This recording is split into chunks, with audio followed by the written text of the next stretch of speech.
प्रदेश में मोदी की जीत के परचम में अहम योगदान देने वाली उत्तराखंड की महिलाओं के साथ करोड़ों की धांधली कर कोई रातों रात फरार हो गया और ना जाने कैसे सिस्टम हमारा बेकार हो गया। यहाँ कुछ नेता कुर्सी पाने की जुगत में हैं और कुछ अपनी बचाने को लेकर व्यस्त हैं। कहीं पानी की कमी से जनता त्राहिमाम है तो कहीं शराब की नदियां बहने को तैयार है। मतलब हर तरफ उथल पुथल है। खैर, इस साप्ताहिक शो में आपको हर तरह की खबरों से रूबरू करवाने वाले हैं। बस आपको हमारे साथ वीडियो के अंत तक यूं ही बने रहना है।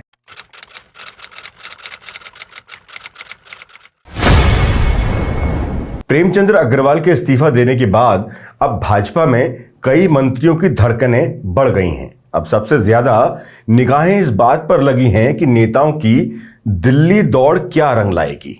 क्या धामी मंत्रिमंडल का विस्तार होगा और कुछ नए चेहरों को इसमें जगह मिलेगी, या फिर सिर्फ प्रेमचंद्र की जगह किसी अन्य को लाया जाएगा। खबर तो यह भी बताई जा रही है कि बीजेपी आला कमान पूरे मंत्रिमंडल में भी फेरबदल कर सकते हैं। सभी मंत्रियों में से एक एक कर फीडबैक कई स्तर पर लिया जा चुका है। ऐसे में अगर ऐसा हुआ तो किसकी लॉटरी लगेगी, ये देखना बड़ा दिलचस्प होगा। बताया जा रहा है कि कैबिनेट में बदलाव को लेकर केंद्रीय नेताओं से पहले बातचीत होगी। चर्चा का यह सिलसिला राष्ट्रीय स्वयंसेवक संघ के बेंगलुरु में होने वाले प्रतिनिधि सभा के बाद शुरू होगा। इन सभी परिस्थितियों के आधार पर अब यही माना जा रहा है कि पार्टी कैबिनेट विस्तार या इसमें फेरबदल नवरात्र में कर सकती है। इसलिए कई नेता कुर्सी बचाने में लगे हुए और कई पाने में। उत्तराखंड में प्रदेश मंत्रिमंडल में बदलाव से पहले भाजपा के नए प्रदेश अध्यक्ष का ऐलान भी हो सकता है। बताया जा रहा है कि हाईकमान के पास यह सूचना भी पहुंची है कि संगठन स्तर से भी जो सूचनाएं उन तक पहुंचनी चाहिए थी वो पहुंची नहीं। इसका मतलब यह हुआ कि हाईकमान से कई बातें छुपाई गईं। मतलब आला कमान की नाराजगी संगठन से भी बरकरार है। अब दिल्ली क्या फैसला करेगी ये तो वक्त बताएगा, पर उत्तराखंड में भाजपा नेताओं के अच्छे दिन जरूर लदने शुरू हो गए हैं। पहले प्रेमचंद्र और अब कई अन्य भाजपा नेता भी जनता के निशाने पर हैं। भाजपा प्रदेश अध्यक्ष ने जिस तरह से प्रेमचंद्र विवाद के दौरान बयानबाजी की, उससे भी लोगों में गुस्सा दिखाई दे रहा है। इसके बाद प्रेमचंद्र अग्रवाल और भाजपा प्रदेश अध्यक्ष महेंद्र भट्ट के पुत्रों के नाम पर खरीदी गई जमीन के कागजात सोशल मीडिया में घूमे।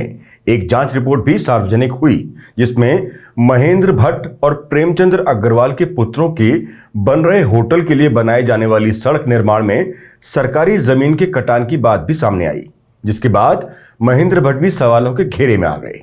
जब ये कागजात वायरल हुए और मीडिया में इसको लेकर खबरें चलने लगी तो दोनों नेताओं के पुत्रों ने अपने व्यापारिक रिश्ते को विराम दे दिया। सिर्फ इतना भर ही नहीं, सोशल मीडिया में कुछ ऐसा भी देखने को मिला जिसमें दोनों नेता पुत्रों ने जमीन के मालिकाना हक से ही इनकार कर दिया।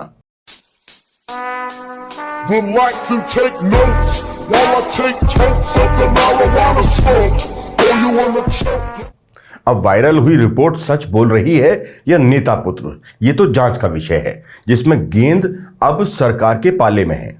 सरकार अगर चाहे तो गहनता से जांच कर सच्चाई को प्रदेश की जनता के सामने लाने में वक्त लगेगा नहीं। लेकिन इन सब विवादों से कम महेंद्र भट्ट के लिए मुश्किलें जरूर खड़ी हो गई हैं। एक वक्त था जब ये माना जा रहा था कि महेंद्र भट्ट को भाजपा दोबारा प्रदेश अध्यक्ष की कुर्सी सौंप सकती है, लेकिन अब जो सूचना छनकर सामने आ रही है उसके मुताबिक अग्रवाल वाले विवाद के बाद जिस तरह महेंद्र भट्ट के बयान आए उसने उनकी दावेदारी को संकट में डाल दिया है। उसके बाद उनके पुत्रों के बीच आए इन संबंधों से भी महेंद्र भट्ट के दोबारा प्रदेश अध्यक्ष बनने की राह थोड़ा मुश्किल ही दिखाई देती है। इसके अलावा विधानसभा अध्यक्ष और कोटद्वार विधायक रितु खंडूरी को भी जनता की नाराजगी झेलनी पड़ रही है। विधानसभा सत्र के दौरान जिस तरह उन्होंने कांग्रेस विधायक लखपत सिंह बुटोला को डांट फटकार कर बैठा दिया और जब प्रेमचंद्र भरे सदन में अपशब्द कह रहे थे तब वो चुपचाप सुनती रहीं। इसको लेकर जनता के एक बड़े तबके में भारी नाराजगी अभी तक भी देखने को मिल रही है। विपक्ष तो सवाल उठा ही रहा है, लेकिन सोशल मीडिया में भी अब रितु खंडूरी के खिलाफ एक के बाद एक पोस्ट सामने आ रही हैं, जिनके आने की रफ्तार दिन पर दिन बढ़ रही है बजाय रुकने के। प्रदेश की जनता लगातार उनके इस्तीफे की भी मांग किए जा रही है। सवालों की बौछार धामी सरकार के कद्दावर वरिष्ठ मंत्री सुबोध उनियाल का भी पीछा नहीं छोड़ रही। उनियाल बिहार से आए हैं। इस बात को प्रदेश की जनता ने दिल पे ले लिया, जिसका खामियाजा प्रेमचंद्र अग्रवाल की तरह उनको भी भुगतना पड़ सकता है। मतलब इस्तीफे की तलवार उन पर भी लटकी हुई है। वैसे भी अगर देखा जाए तो भाजपा की सरकार नाम की ही नजर आती है, क्योंकि सरकार को चलाने वाले लगभग सभी मंत्री कांग्रेसी पृष्ठभूमि से ही हैं। फिर चाहे वो सुबोध उनियाल हो, सतपाल महाराज हो, रेखा आर्या हो या फिर सौरभ बहुगुणा। बाकी रही सही भाजपा पृष्ठभूमि से चंदन रामदास का निधन हो चुका है। प्रेमचंद्र अग्रवाल मंत्रिमंडल से बाहर हैं, बचे खुचे जनता के निशाने पर हैं, जिन पर आरोप ही आरोप हैं। इससे यह तो साफ है ही कि भाजपा को खड़ा करने वाले दरी बिछाने का ही काम कर रहे हैं और कहीं ना कहीं अंदर खाने नाराज भी हैं। दरअसल प्रेमचंद्र, महेंद्र भट्ट, सुबोध उनियाल और रितु खंडूरी जैसे बड़े और कद्दावर नेताओं का मामला अभी न ठीक से निपटा है और ना ही ठंडा पड़ा है, मगर इन सबके बीच एक और मामले ने बखेड़ा खड़ा कर दिया है। वो मामला है सवालों के घेरे में घिरते कद्दावर मंत्री धन सिंह रावत का।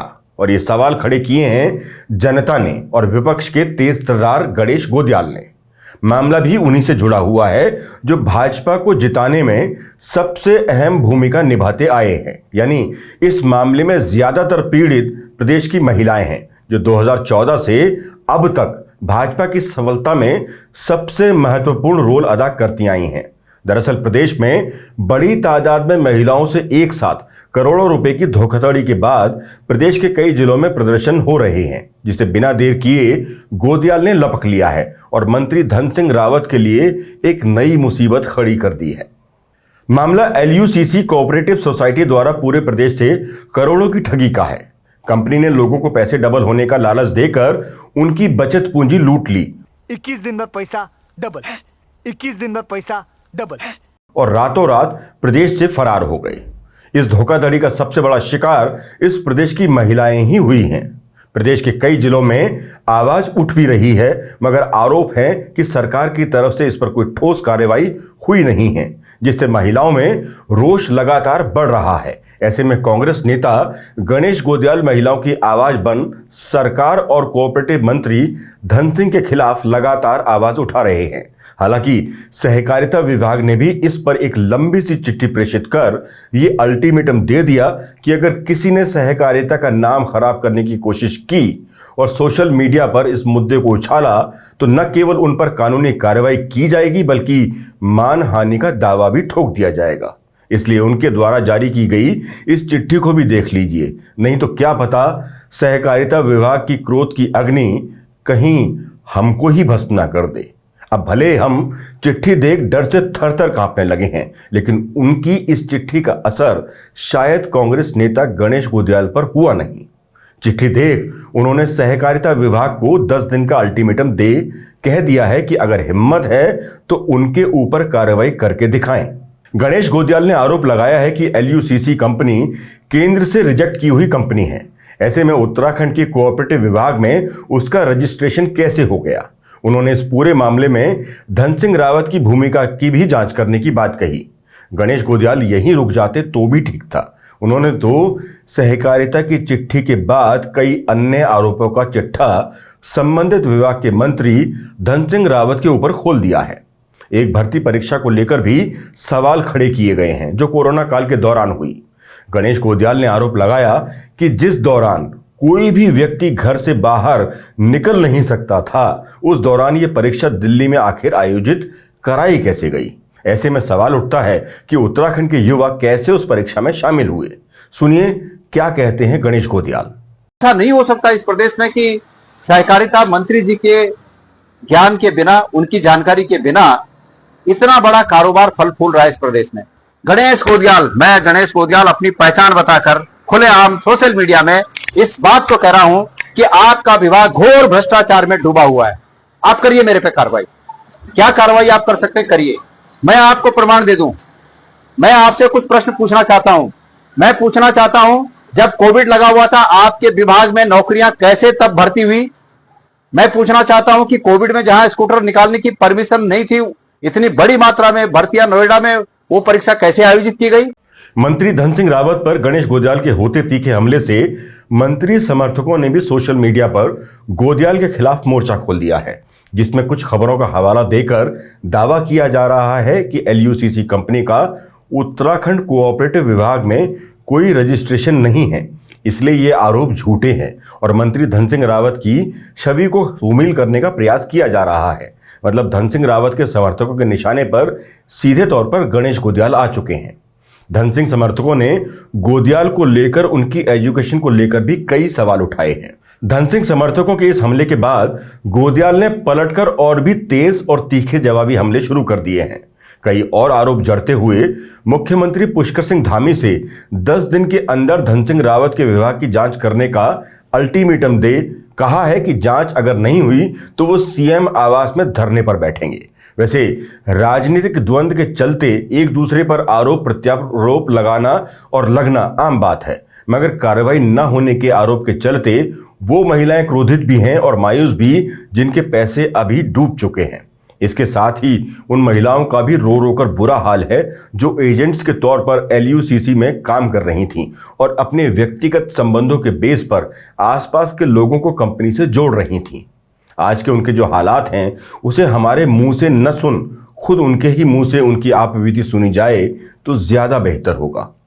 चाहते हो तो हमारे पैसे वापस कर दे, वरना हमें घर से बहुत प्रताड़ित किया जा रहा है और मायके से अपने घर परिवार हमने पूरे लोगों के पैसे यही लगाए हैं। आप सुध भी नहीं ले सकते, हम पे क्या बीत रही है। जैसे आज हम दर बेटा की टोकरे खा रहे हैं, संस्कार भी ऐसे ही धोखे खाए। जिस सरकार को हमने अपनी गद्दी में बिठाया, आज उसी सरकार ने हमें ऐसे गड्ढे में डाला है कि कहीं का नहीं छोड़ा हमें। इस महिला का दर्द तो आप समझ ही गए होंगे। उम्मीद है सरकार भी इन महिलाओं का दर्द समझ पाए और इनकी समस्या का कोई समाधान निकले, क्योंकि जिन महिलाओं को सरकार लखपति दीदी बनाने का दावा कर रही थी, भले वो लखपति न बन पाई हों, पर इस समय उनकी स्थिति सड़कों पर आने जैसी हो चली है। एक सवाल और है जो यकायक सामने एक यक्ष प्रश्न के तौर पर खड़ा है। हो सकता है कि सहकारिता विभाग का इससे लेना देना ना हो, पर क्या ऐसा नहीं होना चाहिए था कि जब ये घपला घोटाला चल रहा था तभी इस पर नजर रख इसको रोक देना चाहिए था? क्यों आखिर इतने बड़े सरकारी तंत्र के होते हुए भी करोड़ों के घपले कर कोई इतनी आसानी से रातों रात गायब हो गया? आखिर कौन सी नींद में सोया था ये कुंभकर्णी सिस्टम? खैर, देर से ही सही, सहकारिता मंत्री धन सिंह रावत को इस मामले की गंभीरता ने घेरा और आखिरकार वो इन सभी पीड़ितों को लेकर प्रदेश के DGP से मिले। इस मुलाकात के परिणाम क्या निकलेंगे ये तो आने वाले वक्त के गर्त में ही छुपा है। बहरहाल हम सिर्फ इंसाफ की उम्मीद लगा सकते हैं। एक सवाल हमारा भी उत्तराखंड के शिक्षा मंत्री धन सिंह रावत और उनके विभाग से है। अभी हाल ही में शिक्षा मंत्री डॉक्टर धन सिंह रावत विभागीय अधिकारियों के साथ लक्षद्वीप के 4 दिवसीय शैक्षणिक भ्रमण पर हैं। अपने दौरे के पहले दिन उन्होंने अगाती द्वीप के विभिन्न विद्यालयों का भ्रमण किया और वहां की शैक्षणिक प्रणाली और बुनियादी ढांचे का अवलोकन किया।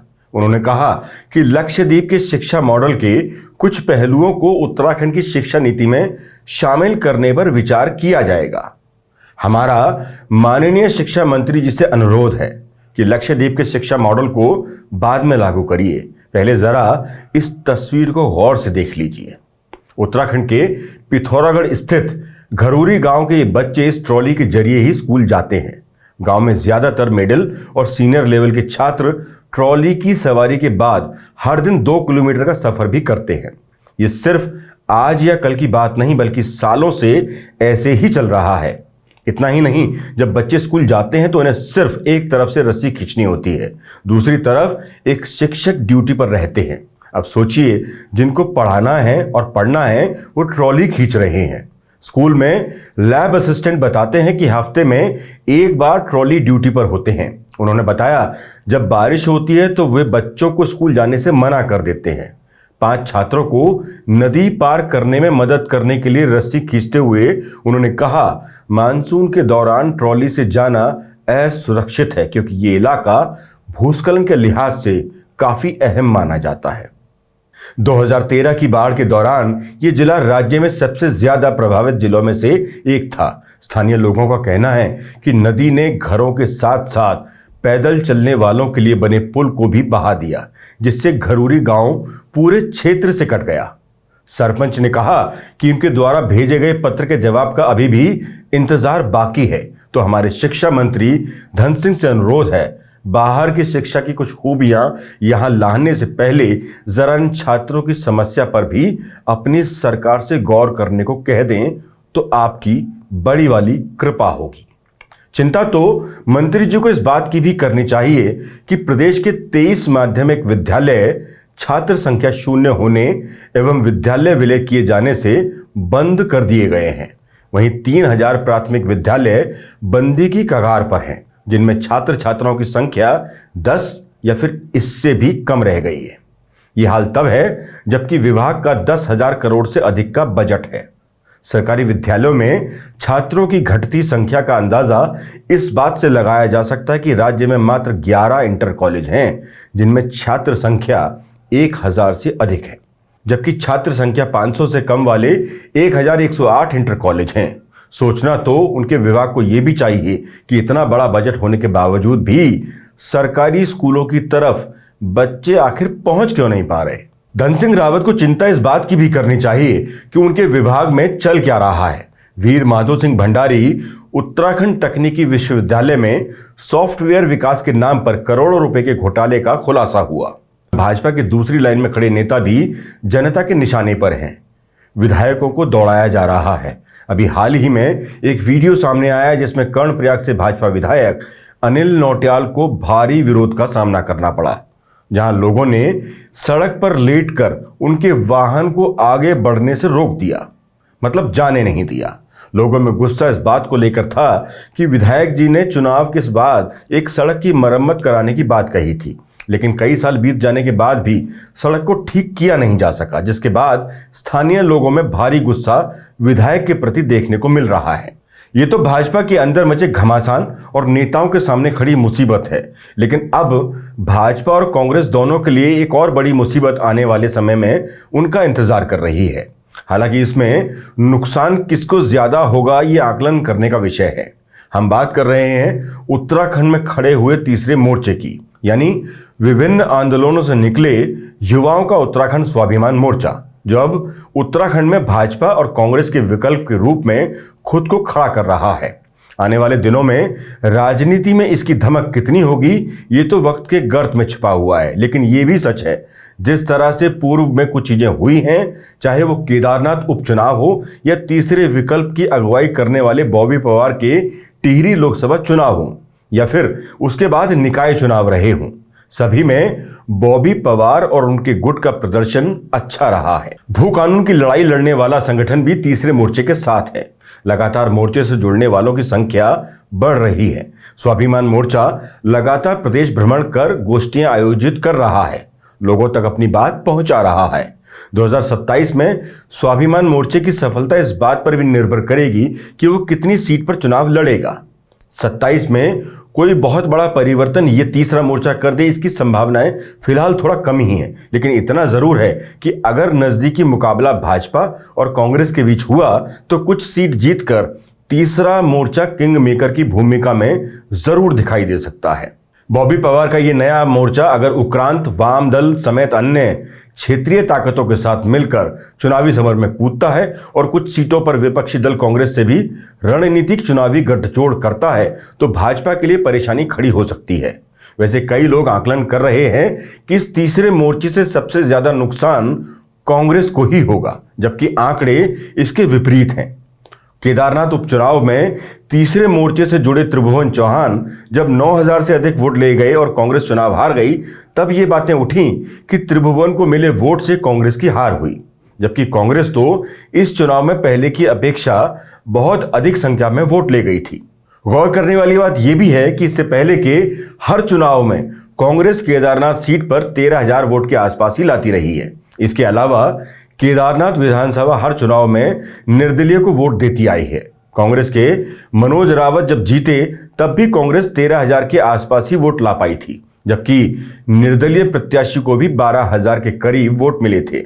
ऐसे में यह कहना कि कांग्रेस को निर्दलीय से नुकसान हुआ, यह थोड़ा समझ से परे है। मुद्दे अच्छे होने की वजह से लगभग 6000 वोट कांग्रेस अधिक लेकर आई। अगर मजबूती से कांग्रेस लड़ती तो शायद केदारनाथ सीट पर कांग्रेसी परचम लहराता दिखाई देता। ऐसे में निर्दलीय पर ठोकरा फोड़ना अपने मन को सिर्फ तसल्ली भर देने जैसा है। मतलब साफ है, तीसरे मोर्चे से कांग्रेस से ज्यादा भाजपा को नुकसान होता दिखाई दे रहा है। कम से कम आंकड़े तो यही बयां कर रहे हैं। अब बॉबी पवार के टिहरी लोकसभा चुनाव पर ही नजर डाल लीजिए। 5 लाख से अधिक मत लाने वाली भारतीय जनता पार्टी यहां इस बार 4 लाख के आसपास आ गई। उसके वोट प्रतिशत में 10% की कमी आई, जबकि कांग्रेस हर बार जितना वोट यहां से लाती रही लगभग उतना ही वोट उसे इस बार भी मिला। बॉबी पवार के चुनाव लड़ने के बाद भी कांग्रेस कैंडिडेट को उसी फिगर के आसपास वोट संख्या मिली है। प्रतिशत में भी अगर आप देखेंगे तो भारतीय जनता पार्टी को 10% की गिरावट देखने को मिली, जबकि कांग्रेस को 8%। मतलब साफ है, बॉबी के यहां चुनाव लड़ने से कांग्रेस से ज्यादा भारतीय जनता पार्टी को नुकसान उठाना पड़ा है। तो इससे यह साफ है कि तीसरे मोर्चे से भले कांग्रेस भाजपा दोनों ही राष्ट्रीय दलों को नुकसान होगा, मगर इसका ज्यादा खामियाजा भारतीय जनता पार्टी को उठाना पड़ सकता है।